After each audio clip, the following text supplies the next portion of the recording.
Breaking news po. Nako, Senador Marcoleta.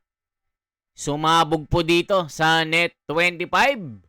Binira itong si Madriaga, mga kababayan. Nako, magugulat po kayo sa kanyang mga banat dito.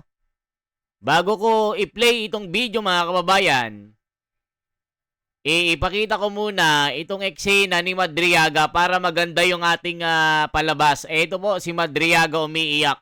Ito po. Bago natin ipakita si Marcoleta paano birehin ito. Ito po, mga kababayan ko.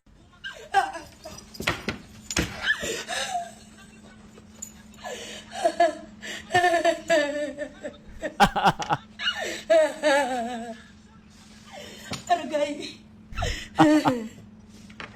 ang mga anak ko, ang pamilya ko po, ma'am. Ayan, mga kababayan, nire-enactment lang ni Eloy Burgis ito. Ito po yung iyak na makikita nyo, mga kababayan ko. Ito po yung iyak ni Madriaga. Where you you felt frustrated and you're nearly crying, which part of your affidavit is that? Can we go back to that? Number 46 po, Madam Chair. Number 46. Let's go back to number 46. Are you crying? I just remember one moment. Are you crying? I just, You are nearly crying. May I just put it on record that while reading these portions of the affidavit, the resource person, Ramil Madriaga, is breaking into tears. Can we go back to where? So yan mga kababayan, yung mga pag-iyak ni Madriaga. Ngayon, bibirahin ni Marcoleta ito. Ito po si Marcoleta, mga kababayan ko. Ayan, sumabog po dito sa programa na Net 25 na isang programa sa mainstream na mapagkakatiwalaan. Dahil nga si Madriaga, bistado. Yung pag-iyak niya, hindi nakatulong sa kanyang pasabog para idiin si BP Sara sa impeachment. Dito pa, mga kababayan, ipapaliwanag ni Marcoleta bakit si Madriaga ay isang taong sinungaling. Nako po, yari na Dilima, Luis Troteriridon, Benny Abante, Joel Chua. Nako, nanginginig na kayo. Ito po si Marcoleta. Pasabog po ito. Yari kayo. Hanggang paatras, paurong. Hindi magandang pangitain yun. Tigilan na natin yun. May sinasabi ka eh. Anyway, Sen, ito mukhang puro daw po talagang pasulong. Ito pong pagharap ni Ramil Madriaga. Sino Diyan po yun? sa Kamara de Representante. Nabalitaan ko nga. Sa pagdinig dyan, mukhang gagamitin yata itong state witness. Ano ito eh? Surprise witness. Hindi naman surprise, kundi expected naman ito. Ito ho ang pinagkaguluhan ng Kamara de Representante. Pinagkaguluhan? Pinagkaguluhan po. Sen. Bakit? Mukhang... Kasi ako, sa totoo lang, Opo. wala pa akong nakita kahit anong klaseng episode ng kanilang nababalitaan ko lang. Ganun ba? Hindi ko na Hindi papanood. napapanood. Yun nga po. Ano yung salita mo kanina? Na Nung surprise witness daw po. Inimbitahan daw po ito para sabihin at Di parang ipaliwanag. ito ka mo, parang Surprise witness nila. may sinabi ka parang ito yung pang surprise ba yung sinabi mo? Opo. Sige. Kasi nga raw ho, Bakit yung surprise? marami daw po itong alam at di umano ay pinagkakatiwalaan daw po ito ng dating Pangulong Rodrigo Duterte at saka ni VP Inday Sara Duterte, Sen. At ito daw pala ay nagdi-deliver ng mali-maleta, duffel bag ng salapi sa mga kakilala ng dating Pangulo at ng pangalawang Pangulo, Inday Sara Duterte. Kung surprise witness siya, bakit siya nilabas ngayon? Para daw po talagang maidiin, makakita ng probable cause. Kasi di ba sa Justice Committee ng Kamara, yun lang ata ang hinahanap nila, Sen, di ba? Probable cause. Alam ko kasi by stages yan, di ba? Opo. Kinakailangan makapasa ka dun sa sufficient inform. Una po Sufficiency yan. inform. Opo, oo. Tatlo yan eh. Sufficiency inform, Substance. sufficiency in substance, Yes po. at saka the complaint alleges sufficient grounds, parang ganyan. Okay, oo. Kaya kailangan merong determination of whether or not the complaint alleges sufficient grounds. Opo. So nag-declare, di ba, sabi niya, ang pagkakaalam ko, nag-declare ng sufficiency of grounds eh. Yes po. O di sapat na yon. Bakit nagkakaroon ng hearing? Yun ang aking tinatanong sa'yo. Hindi, sabi daw kasi mukhang nire-required na rin po ata sir na magkaroon ng, dati tawag nila mini trial eh. Ano ha? Para, kumbaga sa fiscal daw po, ang pagkariwang kaso, magkaroon daw po ng basihan para maiakyat sa korte yung kasong kinakaharap ng isang tao. Hindi, mali yun. Ganun ho ba? Kasi nga, yung impeachment kasi, Opo. kung ikukumpara mo sa pangkaraniwang kasong kriminal, Yan, opo. Oo. ito kasi hindi naman kriminal, hindi civil eh. Hindi It's po. more on political eh. Ipaghalimbawa mo, kaya nga merong ang tinatawag nating maghahabla sa kanya, House of Representatives eh. Opo.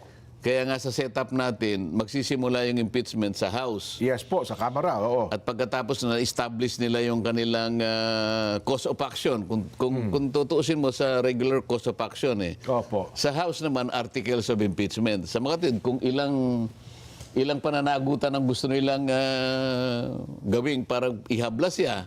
Halimbawa, 10 articles. Prosecutorial ito eh. Opo. Kaya nga ang tawag doon sa mga maghahabla, prosecution. Yes po. Kaya sa tuntunin ng House, meron silang i-elect na 11 prosecutors. 11 prosecutors, yes. Sa mga tweet, ang nature ng impeachment proceeding sa House, inquisitorial lang siya, parang preliminary investigation. Opo. Kapag ka pumunta ka sa piskalya, hindi nagtatrial doon eh. Ganun ho ba? Sapat na sa piskal yung madistinggin niya. Kasi noon, lalo na noon Opo, oo. ang quantum of evidence noon ay probable cause. Opo, oo. So masyado siyang mababaw. Na basta naisip lang ng piskal na May batayan ito. Okay ito. mukhang dapat ko talagang ihabla to. Isampa na sa korte So yan. pag nagsampa siya sa korte, aarestuin na siya. Opo. Probable cause. Pero ngayon kasi, binago na yun eh. Okay. Ang quantum of evidence ay yung tinatawag nilang prima facie Prima facie, opo. with sufficient certainty of conviction. Ganun eh. Yes po. Kaya ngayon, pag sinabi mong prima facie, almost almost sigurado na may kalalagyan to. Yung inireklamo, tama kayo. Opo. Oo. Oo. Ngayon, kung surprise witness si Madriaga, ba't nilabas nila? Kasi itong mga sinasabi nila ngayon, ang talagang trial sa Senate eh. Ngayon lang nakikita ko na yung halimbawa, pag nakita ko yung testimony niya, di napaghandaan ko na siya, ito tatanungin ko siya ng Yun na ganito. nga po, oo. Tatanungin ko ganito. Oo. Paano kung lahat ng tinanong ko bumagsak siya? Di wala. Oo. Kaya nga yung piskal, sasabihin niya lang, ikaw ba si Madriaga? Opo. Tetestingin niya lang eh. Oo. Kuminsan ang daming nahuhuli sa piskalya pa lang Fiskal, oo. Kasi nung nagtatrial pa ako sa bandang Laguna, Opo. may nauna eh. Pero kasi maliit lang yung opisina, ito muna yung nauna. Oo. Attorney Nelson Lubaw. Yan. Asan ang ano mo? Sir, halika. Asan yung akusado? Asan yung complainant? Ito. Complainant, halika. Sabi ng piskal, Opo.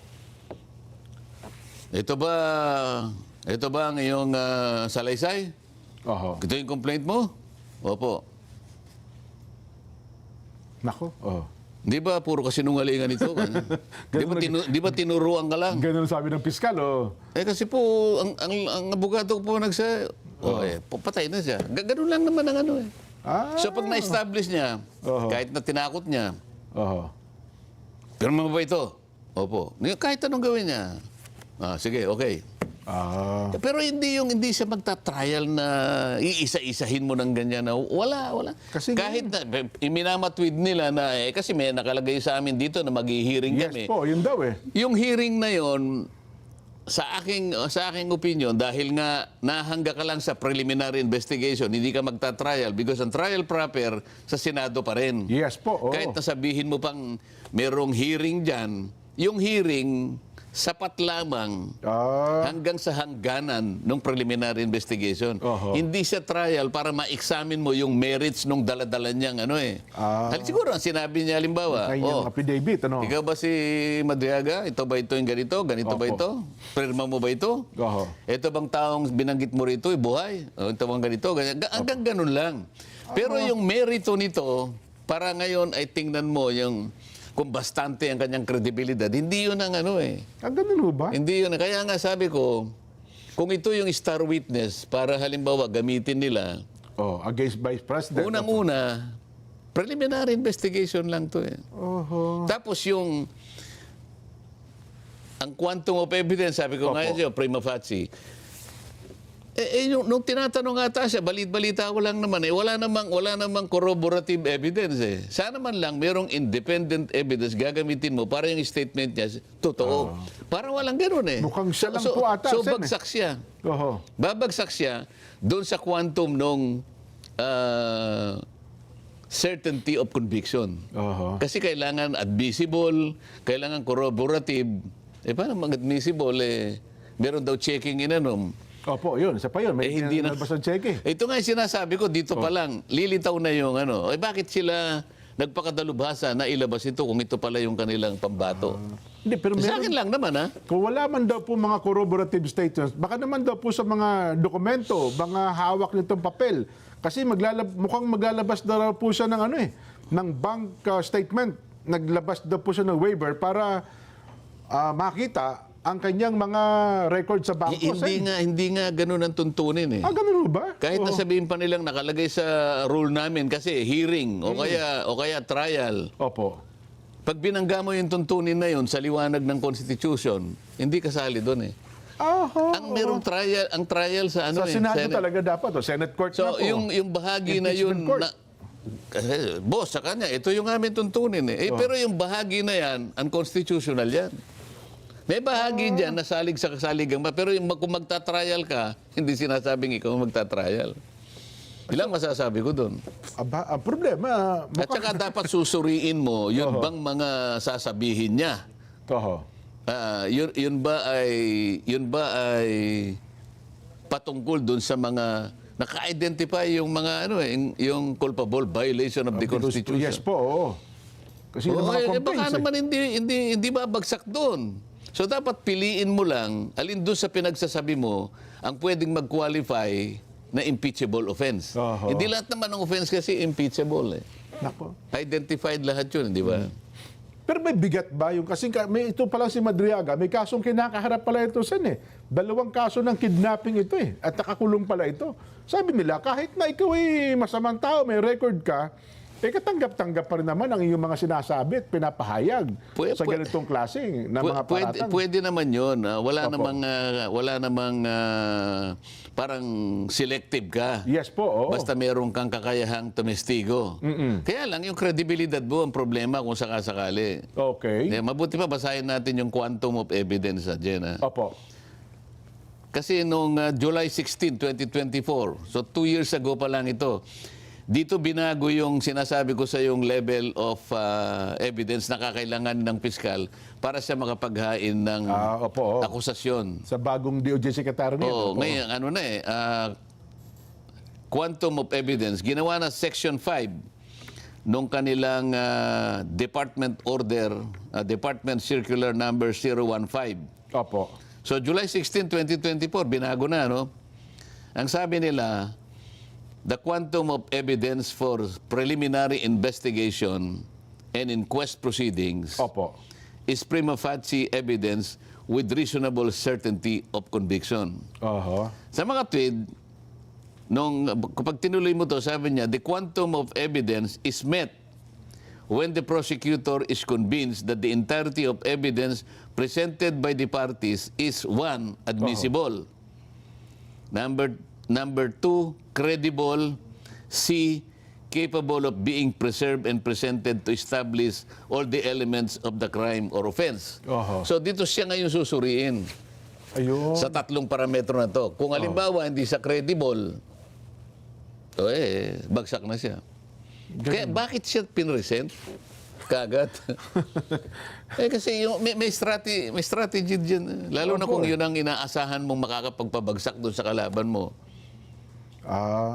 Baka naman ang strategy nila, Sen, sa kamera pa lang, gusto na nilang gibain kung sino yung nirereklamo nila. Hindi kaya ganun. O baka hindi sila interesado sa impeachment. Kasi baka alam nila na pagdating sa Senado, mahirapan sila, di ba? So, ma-achieve nila yung kanilang objective. Sa kamera pa lang. Dito pa lang kanya, huwag na natin, total wala tayong kalaban-laban dun eh. Oho. Bakit? 16 ang kailangan eh. 16 na mahirapan boto. tayo makakuha ng 16. Kwenta-kwenta. Oho. Bakit tayo mahihirapan? Kwentahin mo nga. Opo. Bakit sila mahihirapan? Mas marami. Kung 16 mo ba kailangan boto nila? 16. 16. 15 sila ngayon eh. Oho. Yung sa minority, siyam. Ayan. So 15 plus 9, 24. Oho. O 15 sila, di kukuha lang sila ng isa sa amin. Doon sa 15, hindi mo rin masiguro, baka meron pang, hindi mo, may makuha pa yung kabila doon eh. Di ba? Hindi, ako sa kwenta ko kasi, Oho. 4 doon sa 15, re-electionist. Okay. So, halimbawa, huwag na natin ano yun ang mga pangalan ha. Opo, oo. Kung re-electionist ka, Mabigat ang laban mo to at, 2028. Opo. at ikaw ay hindi kumampi sa Vice President, Oho. sinasakripisyo mo yung boto sa Mindanao Yung at saka sa political career Visayas. mo sa Visayas Mindanao. Kalahati yun. Oho. Oh. Oho. 4 yun. Oho.